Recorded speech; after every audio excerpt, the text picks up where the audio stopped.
Governor గారి ప్రసంగానికి ధన్యవాదాలు తెలిపే తీర్మానంపై జరిగిన చర్చకు గౌరవనీయులు పెద్దలు డిప్యూటీ సీఎం గారు పవన్ కళ్యాణ్ గారు మాట్లాడారు.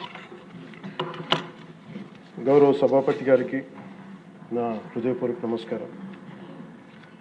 ఎంతో హుందాగా ఈ గౌరవ చట్టసభను నడుపుతున్న మీ విధి విధానాలకి, అలాగే చట్టసభలో సమయపాలనను పాటిస్తూ సభ్యులందరూ ఎంతో హుందాగా, ఎంతో గౌరవప్రదంగా ప్రజా సమస్యల్ని, వాటి పరిష్కార మార్గాలను వెతకాలని మా అందరికీ మీ అపారమైన అనుభవంతో దిశానిర్దేశకత్వం చేస్తున్న మీకు జనసేన పార్టీ తరపు నుంచి, మా ఎన్డీఏ కూటమి తరపు నుంచి నా హృదయపూర్వక నమస్కారం, కృతజ్ఞత.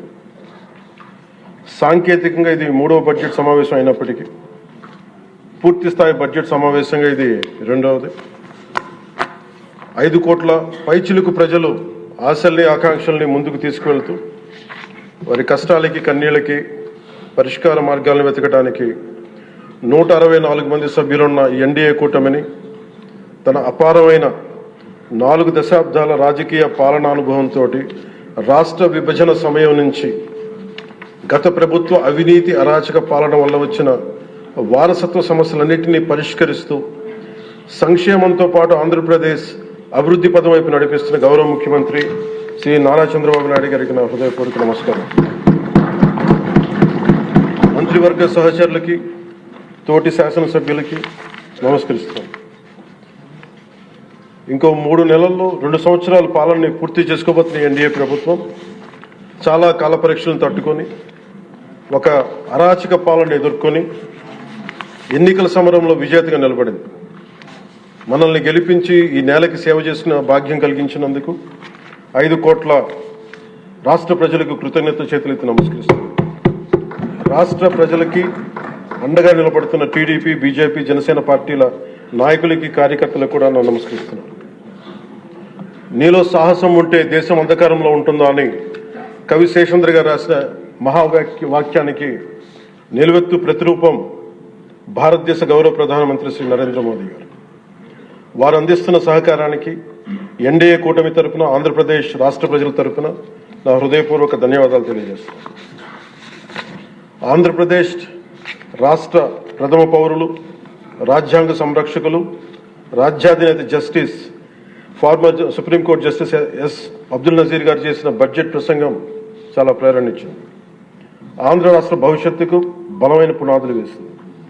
వికసిత్ భారత్లో భాగంగా వికసిత్ ఆంధ్రప్రదేశ్ లక్ష్యంగా సాగింది. రాజ్యపాలకులు, గౌరవ రాజ్యపాలకులు శ్రీ అబ్దుల్ నజీర్ గారు బడ్జెట్ ప్రసంగం వింటున్నంతసేపు ఆద్యంతం భారతరత్న శ్రీ అటల్ బిహారీ వాజ్పేయి గారు మాటలే నా మనసులో మెదిలినాయి. వారు అన్న మాటలు, Bharat needs a government that cares, Bharat needs a government that will reach out to the last person the last. ఆ స్ఫూర్తితోనే గౌరవ ముఖ్యమంత్రి శ్రీ నారా చంద్రబాబు నాయుడు గారి నేతృత్వంలో నడుస్తున్న ఎన్డీఏ కూటమి ప్రభుత్వం దివ్యాంగులకి ఇచ్చే పెన్షన్లు 3,000 నుంచి 6,000కి చేశారు. మంచం నుంచి లేవలేని దివ్యాంగులకి 6,000 నుంచి 15,000 అందిస్తున్నారు. సామాజిక పెన్షన్లు 3,000 నుంచి 4,000కి పెంచారు. రాష్ట్ర వ్యాప్తంగా 63.25 లక్షల మందికి ఈ పెన్షన్ల ద్వారా 2,738 కోట్ల రూపాయలు అందజేస్తున్నారు. ప్రతి విద్యార్థికి 15,000 రూపాయల చొప్పున 67 లక్షల విద్యార్థులకు సంబంధించి 42 లక్షల తల్లుల ఖాతాల్లోకి నేరుగా 10,000 కోట్లు జమ చేశారు. మెగా డిఎస్సి ద్వారా 16,000 ఉపాధ్యాయ పోస్టులు భర్తీ చేయడం, మెగా పేరెంట్స్ టీచర్స్ మీటింగ్స్ పెట్టడం, విద్యార్థుల మధ్యాహ్న భోజన పథకానికి అపరాహ్న పూర్ణ మహాతల్లి డొక్కా సీతమ్మ గారి పేరు పెట్టేందుకు గౌరవ మంత్రివర్యులు శ్రీ నారా లోకేష్ గారికి నా అభినందనలు, ధన్యవాదాలు తెలియజేస్తాను. మనకి అన్నం పెట్టే రైతాంగం కష్టాలు, కౌలు రైతుల కన్నీటి కథలు, అప్పులు, మరణాలు విన్నప్పుడల్లా ఆధునిక మహాభారతంలోని పంక్తులు జ్ఞప్తికి వస్తాయి. పొలాల కోరిక ఏమిటి?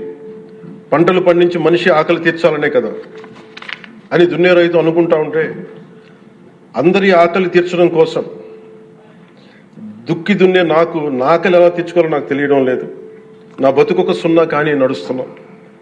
చెట్టుగా ఉంటే ఏడాదికి ఒక వసంతమన్నా దక్కేది, కానీ మనిషిని అన్ని వసంతాలు కోల్పోయానని రైతు బాధపడతా ఉంటే, అలాంటి అన్నం పెట్టే రైతాంగాన్ని గత ప్రభుత్వం రైతుల నుంచి కొనుగోలు చేసిన ధాన్యానికి 1674 కోట్లు చెల్లించకపోతే గౌరవ ముఖ్యమంత్రి శ్రీ నారా చంద్రబాబు నాయుడు గారి నాయకత్వంలోని ఈ ఎన్డీఏ కూటమి ప్రభుత్వం వచ్చిన వెంటనే 1674 కోట్ల బకాయిలు చెల్లించింది అధ్యక్ష.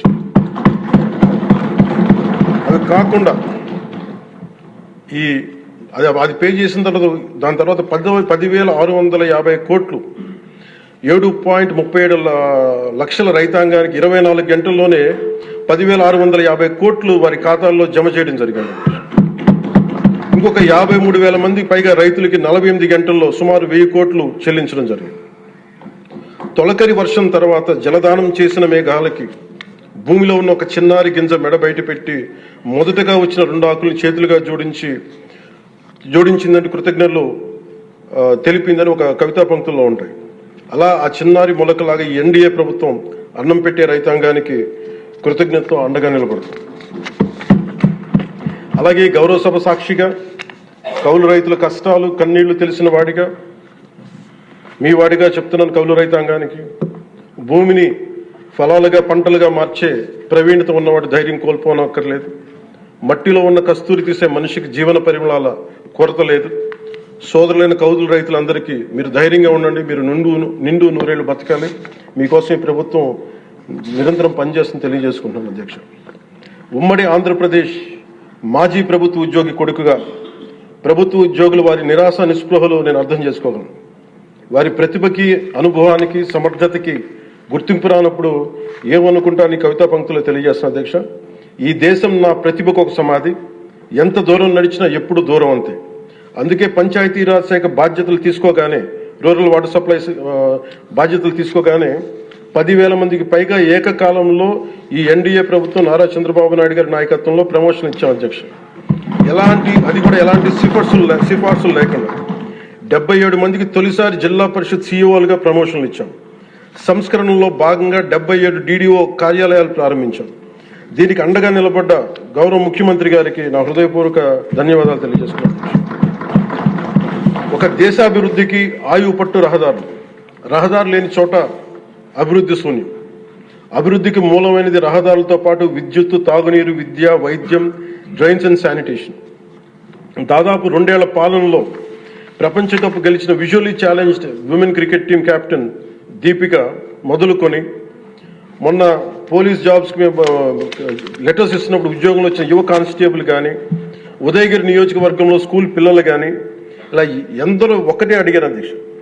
మాకు కనీసం నడవడానికి, మా స్కూల్కి వెళ్ళడానికి, మా ఊర్లు వెళ్ళడానికి, మాకు రిలేటెడ్ ఊర్లు వెళ్ళడానికి రోడ్లు వేయండి అని నిండు గర్భిణీలు కూడా ప్రాణాలు అరచేతులు పట్టుకుని కొండలు గుట్టలు దాటుకునే పరిస్థితుల్లో జాతీయ ఉపాధి హామీ పథకం కింద PM జన్మన్ రాష్ట్ర ప్రభుత్వ నిధులతోటి అడవి తల్లి బాట పేరిట 625 గిరిజన గ్రామాలను అనుసంధానిస్తూ 1,005 కోట్లతోటి 1,069 కిలోమీటర్ల రహదారుల నిర్మాణం చేపట్టాం. దాంట్లో దాదాపు సగం పైగా రోడ్ల నిర్మాణం పూర్తి చేశాం. కొన్ని రోడ్లు గంటల వ్యవధిలో కూడా మంజూరు చేశాం అధ్యక్ష. అలాగే మారుమూల ప్రాంత ప్రజలు, గిరిజన ప్రాంత ప్రజలు గొంతిమ కోరికలు కోరలేదు అధ్యక్ష. వారు అడుగుతుందలా చిన్నపాటి రోడ్ల సౌకర్యం వారు అడిగేది. ఆ రోడ్లు మంజూరు చేసినప్పుడు, పూర్తి చేసినప్పుడు ఆ ప్రజల కళ్ళలో నాకు కనిపించేది ఇవే. గుక్కెడు నిశ్శబ్దం తాగి చిరిగిన చీకట్లు కప్పుకొని పడున్న నాకు కమ్మని ఆశామధురమ కానుకగా తెచ్చాం. స్వాతంత్రం వచ్చి 7 దశాబ్దాలు దాటిన విద్యుత్ వెలుగులు లేని 17 కుటుంబాలు చెంది ఒక మారుమూలన గిరిజన గ్రామానికి ₹1 కోటి పైగా వెచ్చించి 17 కుటుంబాలున్న గ్రామానికి 9.6 కిలోమీటర్ల మేర 200 పైగా విద్యుత్ స్తంభాలను పాతి ట్రెడిషనల్ పవర్తో పాటు PM జన్మన్ పథకం కింద సోలార్, విండ్ ఎనర్జీతో పాటు హైబ్రిడ్ విద్యుత్ వ్యవస్థని ఏర్పాటు చేశాం అధ్యక్ష. ఆ విద్యుత్ వెలుగుల్లో, గిరిపుత్రుల్లో, గుండెల్లో నాకు ఈ భావన చాలా బలంగా తెలుసు.